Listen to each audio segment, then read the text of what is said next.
Sa magandang araw sa inyong lahat mga ka-G-Lovers. So may ayusin tayo ngayon. So nag-overload to, tingnan nyo. So wala itong output. Yan ang problema niya. So wala siyang output. Kaya hindi ko na tinutuloy kasi na-protect agad siya yan. Over voltage agad yung umiilaw dyan. So ito yung alamin natin at gagawin natin. So ano pang hinihintay natin? So let's get started.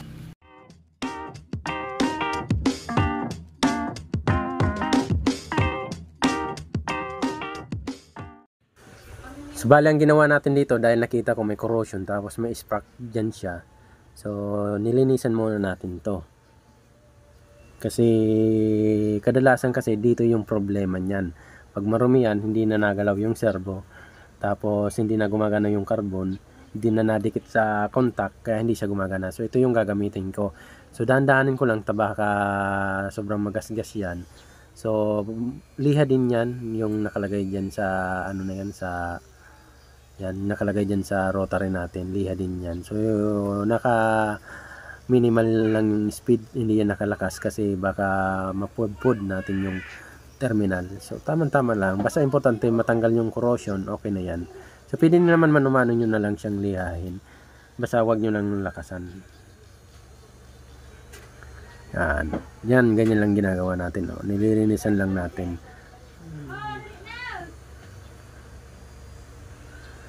So hanggang yan dyan, siguro baklasin ko na lang yung ano para makabuelo tayo dyan mga ka-G-Lovers. Tapos basta linisan muna natin to, yan muna yung gagawin natin. So kita nyo medyo malinis na siya yan lang, mga basta ganyan lang. So yan, inalisan ko na siya. So ginamitan ko na lang siya ng konting pangliha para maalis yung corrosion. So hindi ko naman siya totally talaga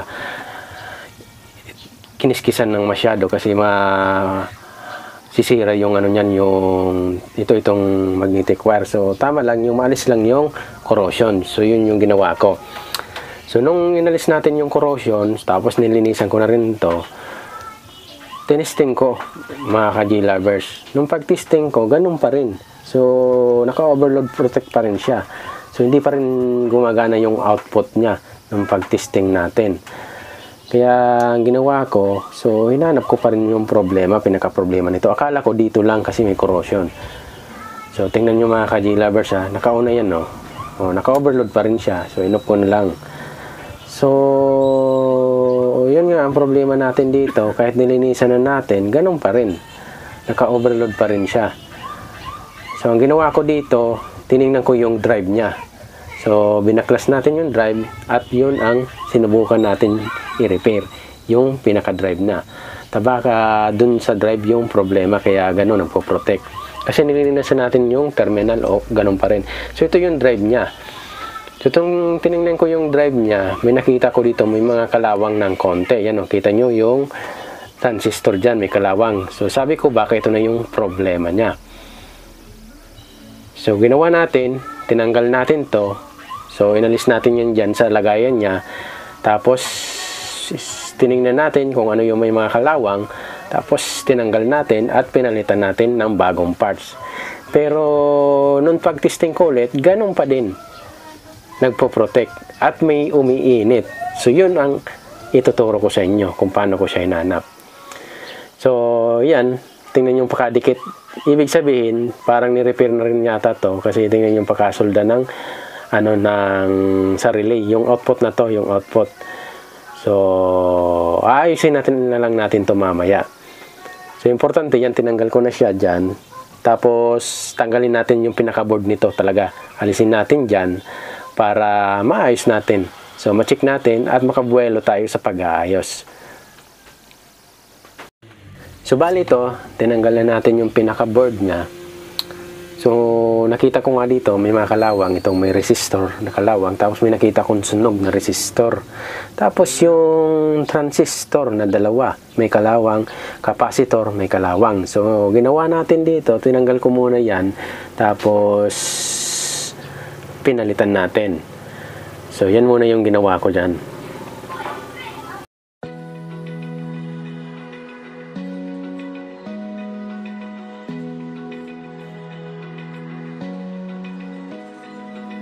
open eye, feel the waves cut through me, hypnotized by the sounds I'm breathing in. Hold tight, chemicals collide. Hold tight, hold tight, hold tight. Dripping lights paint the skies, all because of you. Dripping lights paint the skies, only you can make me move. You can make me move. Can make me move. You can make me move. Can make me. So ito na mga ka-G lovers, nakita nyo, ito yung nakita ko. Dalawang resistor na nasunog, tapos itong transistor na dalawa kinalawang. So tinignan ko yung capacitor, parang okay pa naman. Tapos nag-check ako sa mga diode niya. Mukhang okay naman, wala naman akong napansin. So ginawa natin dito, pinalitan ko lang muna to. So nilinisan ko na rin yung board niya kasi kinalawang nga. So yun ang problema, may kalawang na rin. So kailangan na rin natin linisan. So dito, yan, may bago na akong pampalit, nakakuha na akong pampalit. So chinik ko muna yung mga diode dito. So hindi naman, wala naman akong na-detect na shorted. Yan, kita nyo. 0.6 naman, 0.6 volts. Tapos OL. So okay naman yung mga diode niya.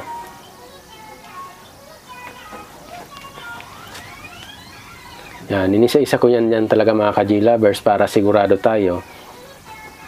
Yan, 0.5. Tapos OL. Yan, 0.6. 0.6. So, mga ilan-ilan din yung mga diode dito nakalagay. Yan. So, ito signal diode to. So, 0.6 din. So, OL, okay, diba?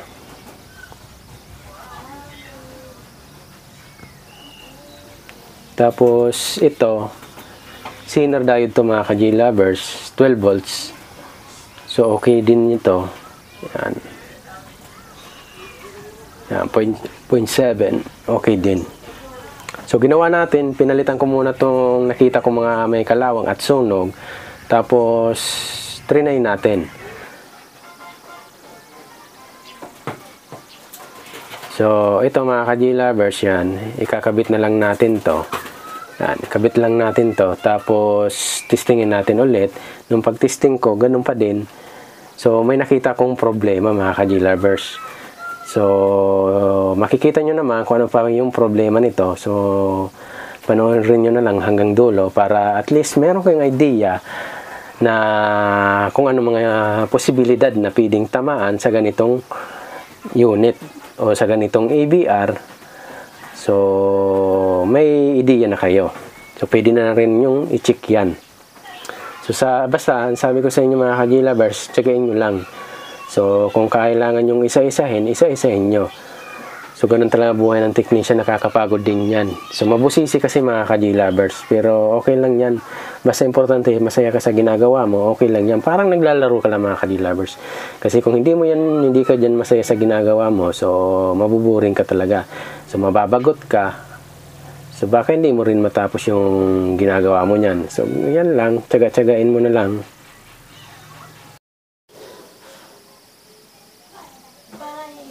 So, yan na nga mga ka-G lovers. Almost natapos na tayo magkabit. Yan.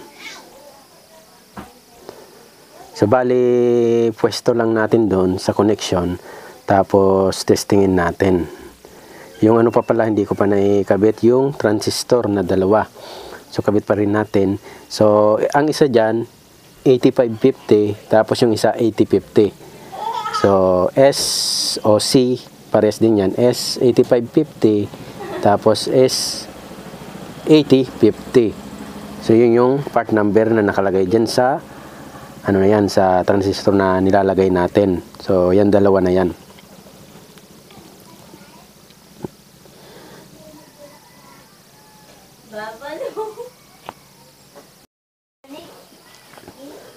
So bali ito mga ka-J-Lovers, nung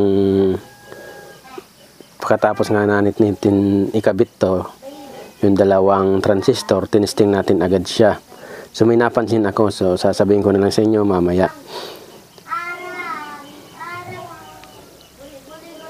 So ganyan lang, tsaga-tsagain nyo na lang yung pag-repair. Ang liit lang naman ng board nito, kunti lang naman yung parts, kaya kunti lang naman yung itetest mo. Basta importante, alam mo yung bawat parts dyan. So napaka-importante dyan, alamin mo yung Zener diode dyan, kung ilang volts, tapos yung IC, kung anong function ng IC, tapos yung dalawang transistor. Kasi yung mga resistor ay biasing na lang yan para sa voltage divider or current limiter. So mga ganyan na lang yan, yung resistor dyan. So yan relay para sa contact natin. So para pag guminana na, nag-working na siya, mag-switch on yung relay para mag-contact na rin yung 220 volts na supply natin o yung pinaka-supply natin. So ito na mga ka-J-Lovers, matapusin na natin. So ang gagawin lang natin, kabit ko lang to, tapos tinesting ko siya dito.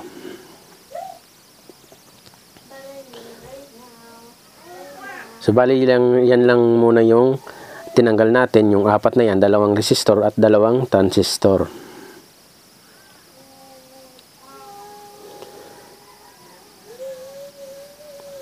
So dati, nakaayos na din ako nito. So ang drive niyang ginagamit, hindi ganito mga ka-J-Lovers. Kaya lang, yung mga inayos ko nito medyo maliliit lang kasi. Kaya ang drive nun nakikita ko nito ay puro transistorized lang. So minsan may nakita rin ako nito, gumamit ng timer. So ganun. So ito iba naman yung ginamit na IC. Pero common to na ginagamit. Nakaranas na rin ako nito na ganito yung ginamit niya. So, ginawa natin dito. So, sinalpa ko na siya. Tinesting natin. Yan. So, nilagay ko na siya dyan mga ka-J-Lovers. Nung pag-testing ko, umiinit siya dito. Umusok siya dito mga ka-J-Lovers. Ito, lapit natin. Umusok siya. So, kita nyo, nangitim siya ng konti. Yung 100 ohms. Yung tinanggalan ko kanina na may 100 ohms din na nangitim, dyan din. Nangitim din. So, sabi ko, may shorted to. So, kung ano lang to, kung mga SMD type, madali lang to. Gumamit ka ng short killer, alam mo na kung saan yung shorted nito. So, ito, hindi basta-basta to. Pero minsan nakukuha din to pag short killer mo. Pero hindi na kailangan ng short killer to. So, tsaga na lang. So, nakita nyo, nasunog o umunang itim ulit yung 100 ohms. So, ibig sabihin nun mga ka-J-Lovers, may shorted yan. So, yan ang ituturo ko sa inyo. So, in-skip ko na yan. So, yan ang ituturo ko sa inyo kung paano ang proseso ng paghahanap niyan. So, magtitest muna tayo ng voltahe. So, malalaman natin ha. Pero hindi ko pa yan tinanggal ha. Tingnan natin yung voltahe. So, meron siyang Zener diode doon na 12 volts. So, expect natin na 12 volts yung nire-regulate niya na. Tapos, yung input natin, syempre mataas yan. So, pag tinest natin, itong filter capacitor muna, mayroon tayong 22 volts. Dito sa may Zener diode, mayroon 8 volts, napakababa, di ba? Yung nakalagay doon na Zener diode 12 volts, so dapat expect natin nito 12 or 11 plus volts. So minus 5%. Minus plus 5% na ganon. So 12 volts pataas, tapos 11 volts pataas. So 8 sobra na yung bawas, di ba? So ang gagawin natin, tatanggalin natin tong resistor na to. Pag sinuyod natin yan pala muna, ang takbo niya IC. So mamaya tatanggalin natin yung resistor na yan. Tapos isi-check natin yung voltahe. Pero ang bagong lahat, kasi nung sinuyod natin to, ang bagsakan niya yung IC. So pwedeng may posibilidad na inabot yung IC. So ang ginamit pala dito na IC ay LM324N na low op amp na quad to. So low power op amp quad na IC ang ginamit. So bibigyan ko na lang kayo ng picture yung datasheet niyan, basta yung power source niya 11 ground, 4 yung positive, tapos rest output na lang. So pakita ko na lang sa inyo yung picture. So yan yung kinapin natin, o in-screenshot na lang natin doon sa datasheet niya. So nakikita nyo naman positive yung 4, ground yung 11, tapos output 1, tapos 14 output, yung iba output negative, positive output. So madami siyang output, may input din siya. So nakikita nyo naman number 2, tapos 6, 5. So yan yung makikita natin doon na corresponding description ng IC na yan. So bali, so nakita nyo naman nung sinuyod natin ang bagsakan ng Zener diode na to, tapos dinaanan ng 100 ohms, ang bagsakan ng supply na to na 12 volts na Zener diode ay doon sa pin number 4. So ibig sabihin positive yung sinusuplayan niya.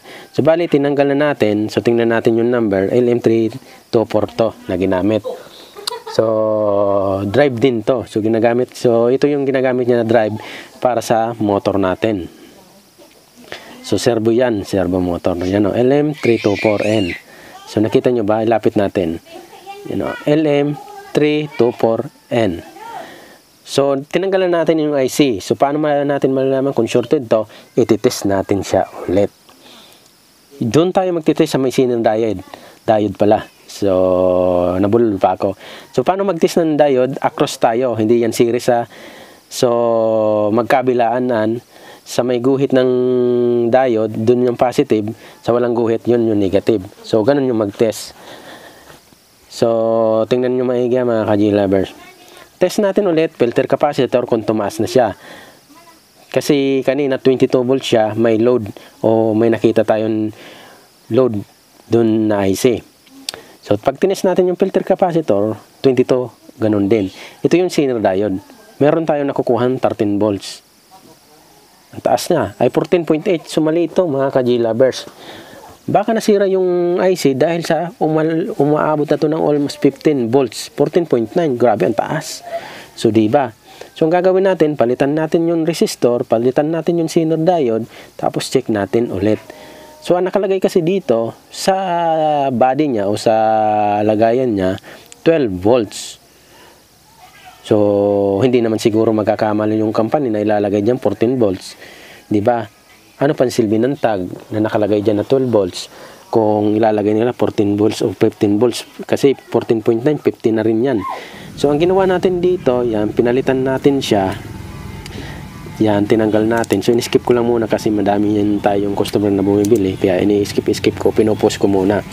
So, ito, tinanggal natin para mapalitan natin yung 100 ohms Zener diode. Tititest natin kung mag-normal na 12 volts. Once na mag-normal yung 12 volts, palit tayo ng IC. So, ganun lang yun. So, di ba? Sana nagigits nyo, naiintindihan nyo. Kasi kung magpapalit kayo ng IC na hindi kayo nag-test, na nakita nyo na alam nyo na, sira na IC, shorted kasi bumababa yung voltahe, hindi kayo nag-test na ulit. Palit kayo ng IC. Paano kung sinira ulit? Dahil tumaas yung voltahe, di ba? So, mali. Mali yan mga ka-G-lovers. Siyempre magtitest kayo ulit ng voltahe, pasiguro siya kung normal ba talaga. Once na malalaman nyo na normal na, so ready na kayo, palit na kayo ng IC. Pag pumutok ulit, recheck kayo ulit. Hey! So mabusisi talaga yan. Wala kayong magagawa na yan kung pumutok ulit kasi talagang nararanasan yan ng mga technician. So hindi naman talaga lahat ng technician perfecto. Walang perfectong technician. Kahit ako inaamin ko mga ka-G-lovers. So, nagkakamali din ako. Marami rin akong pagkakamali minsan. Minsan nakakalimutan din ako. So, wala talagang perfecto. Kaya sabi ko nga sa inyo, walang magaling na technician. Lahat tayo pantay-pantay. Paano ko nasabing lahat tayo pantay-pantay? May alam ka na hindi ko alam, may alam din ako na hindi mo alam. Kaya ibig sabihin, fair. Pantay lang tayo. Diba? Wala ang magaling na technician. So, pantay-pantay lang po tayo mga ka-G-lovers. So, nagkakalamang na lang tayo sa pamamaraan o sa porsigido nyo o talagang kagustuhan nyong mag-repair o tsaga nyo talaga. So, dyan na lang tayo nagkakalamangan. So, kung matyaga ka mga ka-G-lovers, hanapin mo, tsaga-tsagain mo. So, talaga makukuha mo yan. Kaya sabi ko sa inyo, wala tayong magaling. Pantay-pantay lang po tayo talaga. So, mas lamang lang talaga yung madaming experience kasi madami na silang dinaanan. So maalam-alam na nila karamihan na trouble kasi paulit-ulit din naman yan. Kaya lamang din sila. So bago rin nila nakuha yan, may dinaanan din silang hirap at pagsasakripisyo bago nila nakuha yan. Kaya sabi ko sa inyo, pantay-pantay lang tayo mga ka-J lovers. Kaya wag niyo akong sasabihan na magaling ako kasi hindi ko inaamin sa sarili ko na magaling ako. Kasi ang pananaw ko, lahat tayo ay pantay-pantay lang. Kasi magkakaiba-iba lang talagang pamamaraan. Tapos yung experience natin sa haba ng experience natin. So, nagets nyo?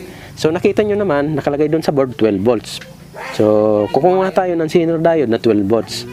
Kasi nakita natin, nadidetect natin kanina ay 15 volts o 14.9, almost 15 volts. So, pinalitan na natin, di ba? Nasa baba, pati nga na ito. Yan. Pinalitan na natin. So, kanina pa lang pag-test natin, hindi gumagalaw yung servo niyan. Laging naka-red. Ibig sabihin, over voltage. Pag hindi gumagalaw yung servo, nakalagay yung brush niya dun sa pinaka-high voltage, kaya nakalagay over voltage. So, pwede ko naman galawin yung, pero hindi naman gagalaw talaga yung servo. Kasi may problema nga yung drive. So, nakabit na natin yung Zener diode na 12 volts. So, pwede na natin siyang i-check kung talagang mag-12 volts siya. So, ibig sabihin, sira talaga yon, or yung manufacturer ng gumawa nun na almost 15 talaga. So, hindi natin alam mga ka-J lovers. Pero duda ko, nakalagay dun sa board 12 volts, dapat 12 volts din to. So, hindi ko na lang kasi inalam yung datasheet nito kung anong maximum ng IC na to. Pero binasin ko na lang, so nakalagay na voltage dun sa board. So, ito mga ka-J lovers, magtitest tayo ulit ha. Ito na yung multimeter natin. Test natin ulit ha. So, pasensya na kayo kung medyo maingay dito kasi yung baby natin ay yan, umiiyak. So, tala, testing tayo. Plug in natin, testing tayo. So, bago ang lahat para mga ka-J lovers, pa-promote ng aking channel. Kung bago pala kayo sa ating channel, please subscribe and pahit ng notification bell para updated kayo sa bawat ina-upload ko na video. Then, pahit na rin ang like button kung nagustuhan nyo yung bawat ina-upload natin. So, kung nakikita nyo sa FB page, pa-follow, pa-share, and pa-like na rin. So, test na natin. Ito yung Zener diode. 12.8. Good. Pag may load na yan, bababa na yan. 12.5, 11, mga ganun. 11.8, 11.9. So, kita nyo, 12.8. Ibig sabihin, sinunod na natin yung nakalagay na tag sa board na 12 volts. So, pwede natin siyang kabitan ng IC. So, sa mga baguhan din naman, yung position ha, tandaan nyo yung position, yan o, may ano naman yan dyan, parang may uka ay tawag yan sa Tagalog. Basta may ano yan, palatandaan din yan. Karoon din yung drawing doon, may palatandaan. So, yan, palitan tayo ng IC. So, sinasabi ko lang naman sa mga baguhan. So, sa mga professional, alam na yan. Hehe, kahit nakapikit siguro. Hindi, joke lang naman mga ka-J lovers. So, sa mga baguhan lang na aaral pa din o natututong mag-repair. So, magtyaga-tyaga lang kayo mga ka-J lovers. Talagang gagaling din kayo. So, makukuha din nyo rin yung pagto-troubleshoot. So, ito na, sinusundan natin mga ka-J lovers. So, sana meron na naman kayong naiintindihan sa bawat sinasabi ko kasi ako, salita lang ng salita. So, hindi ko alam kung ano na yung mga sinasabi ko. Basta importante kung naiintindihan nyo. Pa-comment na lang dyan kung naiintindihan nyo mga ka-J lovers yung sinasabi ko. Kung yung proseso natin na nagigets nyo o nakukuha nyo. So, bawat niyang binibigkas ko na salita, sana meron kayong naiintindihan. So, nakabit na natin yung IC. So, nalagay na natin yung IC. So, importante, siguraduhin nyo lang na wala dyan sumabit sa IC nyo sa dalawang pagitan ng dalawang paa. Napaka-importante yan. Kaya matuto kayo o galiin nyo, mag-brush kayo. So, linisan nyo. Pero pwede naman tingnan nyo na maigi. Pag nakita nyo wala talaga siyang sumabit, so pwede na kayo mag-power on. So, ganun din naman yan. So, pwede natin siyang testikin. May load na tayo na IC mga ka-J lovers, diba? So, yung ano pala, yung IC nito, naputol ko yung isang paa. Kaya nilalagyan ko na siya ng paa ng resistor. Pinasok ko dun sa butas. Tapos sinuldan natin dun sa kabila, sa paa niya. Naputol ko lang naman yung isa. Konti lang naman. Kaya lang hindi umabot. Yan, naputol ko. Kaya ginawa ko, nilagyan ko na lang siya ng kosa ng sarili niyang paa. So wala tayong magagawa niyan kasi naputol ko nga yung pagpasok ko sa butas, na balik ko siya, iyon, naputol na. Pero dapat hindi yun naputol. Nadiretso na naputol talaga mga ka-G-Lovers, kaya wala na akong magagawa. So ito, nakabit na natin yung naputol na paa. So ready for testing na tayo mga ka-G-Lovers. So importante, linis. Yan, kita nyo, inugali ko na kasi lagi ako naglilinis. Kasi noon talaga mga ka-G-Lovers, na-experience ko yan, hindi ako naglinis. May sumabit sa dalawang pagitan ng paa, nabilog na soldering lead. Pag plug-in ko, sakto sa power supply at magkatabi yung biasing sabog, sira yung IC. Kaya inuugali ko na talaga maglinis, dino-double check ko kung wala siyang sumabit. So dahil naikabit na natin to, magche-check muna tayo mga ka-G-Lovers. Yan, magche-check tayo. Gumalaw yung servo, di ba? Nagets nyo? Yan yung sinasabi ko. Ibig sabihin working na to, gumalaw yung servo. Tapos kita nyo yung ilaw, wala na sa overload voltage. Nasa working na siya, kulay green. Nasa working, kulay green.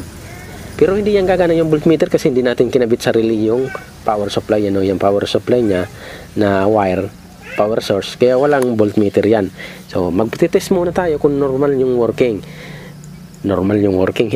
Para tayong sira ulo nito. Normal yung working. May meron tayong 14 volts para sa relay. Gumana. Tapos dito sa zener diode na nilagay natin na nakalagay sa board 12 volts. 12 volts na talaga siya. O 11.9. May load na. So yan, may load na, diba? So ginaya ko lang sa board. Hindi ko alam, pero kung talagang 11, hindi ko na kasi tinignan yung zener diode ng part number ng zener diode. So kaya hindi ko masasabi na talagang inop ko na siya mga. Pag inon mo siya mga ka-G-Lovers, working agad siya. Hindi na siya sa overload. Yan. Yan, napapakinggan nyo, nag-switch yun agad yung relay. Tapos meron na rin tong delay pag tinas mo. Yan. Yan, tingnan natin, matagal-tagal din siya bago mag-on yung relay. So pag sinortcut mo to, short, automatic yan mag-switch on yung relay. So at least nakuha na natin mga ka-G-Lovers yung problema, yung pinaka-IC talaga yung problema, tapos yung kalawang. Tapos may nakita ko dito mga ka-G-Lovers, siya medyo may kinalawang. So papalitan ko na lang tong bandang baba, naputol na yung paa. Yan. So bago ang lahat, titestingin ko muna kung gumagana yung lahat ng ilaw dyan. So bago ang lahat mga ka-G-Lovers, testingin muna natin yung ilaw kung gumagana ba ang lahat bago tayo mag-proceed. So yan ang mga ka-G-Lovers, tinestin natin, gumagana na. So isa-isa natin dito sa connection niya sa wire kung umilaw na ba siya lahat. So testingin natin, red, gumagana yung red. So testingin nga natin, red, gumana na yung red.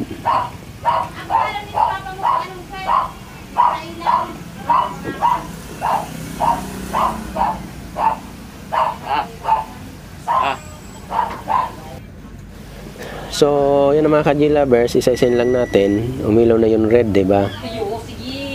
Yung green, umilaw. Umilaw yung green, kita nyo. Sa working, umilaw yung yellow. Sa low voltage yata yan, tapos sa over voltage, tapos yung pula. Yan. So, ibig sabihin, good na yung connection natin. So, baliktad lang yung pagka-wire ko. So, baliktarin ko lang ito mga ka-G-Lovers, mali pala. Nabaliktad ko yung polarity. So ayusin lang natin. Yan. So inulit ko siya dito mga ka-G-Lovers kasi baliktad yung polarity. Importante tama yung polarity. Tapos test natin ulit. Isang common lang kasi siya, common. Tapos lahat na positive, positive, positive, may kanya-kanyang supply. Tapos yung negative, naka-common na siya.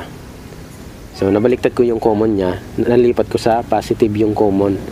So ito lang naman yung baba, yung wala akong ilaw na na pula. Clear na lang na pula yung ibang design.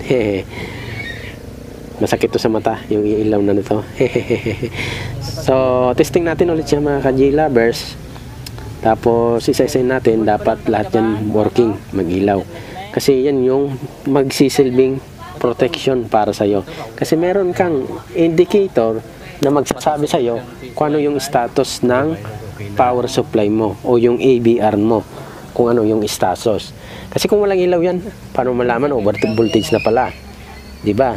Low voltage na pala. So overload na ka na pala. Gumana yung over voltage, overload gumana. Tapos yan, tama na position natin na, tama na common ang black. Tapos yung working, tapos yung over voltage, lahat na siya gumagana. So nakasit na to. So ikakabit ko na lang to mga ka-G-lovers. Tapos testingin na natin. Tapos testingin na rin yung output supply nito. So pansinin na lang natin na gagana na yung ano yan, servo. Yan, kinabit ko na siya mga ka-G-lovers. So plug-in natin. Yan. Working, tapos overload.